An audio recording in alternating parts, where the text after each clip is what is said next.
Welcome to I dream. నేను మీ Madhuri. Young rebel star Prabhas నటించిన కల్కి ట్రైలర్ రిలీజ్ అందరికి గూస్ బాంబ్స్ తెప్పిస్తుంది. ఓ కొత్త లోకంలో విహరిస్తున్న ఫీలింగ్ కలుగుతోందని ఫ్యాన్స్ థ్రిల్ అవుతున్నారు. ఇక ట్రైలర్ చూసిన దగ్గర నుంచి డైరెక్టర్ నాగశ్విన్ ఏం చెప్పాలనుకుంటున్నాడు, అసలు భైరవ ఏం చేయబోతున్నాడు, బిగ్ బీతో వేయించిన అశ్వత్థామ క్యారెక్టర్ ఏమిటి, గ్రేట్ యాక్టర్ కమల్ హాసన్ ఏం చేయబోతున్నాడు, అసలు ఈ కథ ఏమిటి అన్న ప్రశ్నలు సగటు ప్రేక్షకులను ఉక్కిరి బిక్కిరి చేస్తున్నాయి. ఇక ట్రైలర్ చూస్తే డైరెక్టర్ నాగశ్విన్ కల్కి స్టోరీని లార్జర్ దాన్ లైఫ్ అన్నట్లు ప్లాన్ చేసినట్లు కనిపిస్తుంది.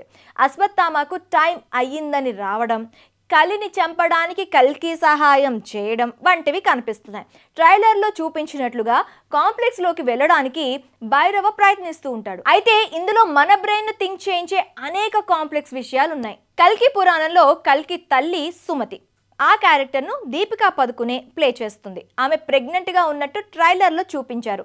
కాంప్లెక్స్లో ఏవో ప్రయోగాలతో మహిళలకు పిల్లలు పుట్టేలా చేస్తున్నట్టు తెలుస్తుంది. దీపిక అక్కడి నుంచి పారిపోయినట్టు, ఆమె కోసం వెతుకుతున్నట్టు చూపించారు. అయితే పిల్లలు పుట్టే అవకాశం లేని దీపికకు 150 days గర్భవతి అని తెలుస్తుంది. సో దీపికను పట్టుకోవడానికి భైరవ, ఆమెను కాపాడటానికి అశ్వత్థామ, ఇలా వీరిద్దరి మధ్య ఫైట్ కనిపిస్తుంది. అశ్వత్థామ ద్వాపర యుగానికి చెందిన వ్యక్తి కావడంతో అతడి హైట్ కూడా కనీసం 12 అడుగుల పైనే ఉన్నట్లు ట్రైలర్లో కనిపిస్తుంది. ట్రైలర్ను చూశాక ప్రేక్షకులకు కొన్ని డౌట్స్ వస్తాయి. అసలు కల్కి ఎవరన్నది $1 మిలియన్ ప్రశ్న. దీపికకు పుట్టబోయే బిడ్డ కల్కినా లేక భైరవ కల్కినా? వీళ్ళంతా కాకుండా మరెవరైనా కల్కి ఉన్నారా? కమల్ హాసన్ వేసింది కలి క్యారెక్టరేనా అనే కామన్ డౌట్స్ ఉన్నాయి. కల్కి ట్రైలర్లో సినిమా కథ కాశీనగరంలో జరుగుతుందని చెప్పారు.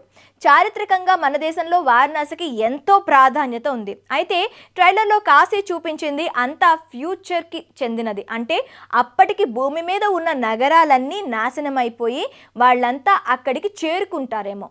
మరి వాళ్ళంతా ఎలా జీవిస్తూ ఉంటారు లాంటివి డీటెయిల్డ్గా చూపిస్తారో లేదో చూడాల్సిందే. కల్కి మరో మెయిన్ లొకేషన్ గా కాంప్లెక్స్ ను చూపించారు. అది రివర్స్ లో ఉన్న పిరమిడ్ లా ఉంటుంది. ముఖ్యంగా అది ఎక్కడి నుంచో వచ్చి ల్యాండ్ అయినట్టుగా చూపించారు. బహుశా ఇందులోనే విలన్ గ్యాంగ్ ఉంటారేమో మరి. ఇక భైరవ కోసం డిజైన్ చేసిన ఒరిజినల్ వెహికల్ బుజ్జి స్పెషల్ గా అట్రాక్షన్ గా మారనుంది. మొత్తానికి మరికొన్ని రోజుల్లో ట్రైలర్ చూసాక వచ్చిన డౌట్స్ అన్నిటికీ ఒక క్లారిటీ అయితే రాబోతుంది. ఫుల్ మూవీతో సమాధానం చెప్పనున్నారు కల్కి 2898 ఎడిట్ టీమ్. అప్పటి వరకు ఈ సస్పెన్స్ ని ఆడియన్స్ భరించాల్సిందే.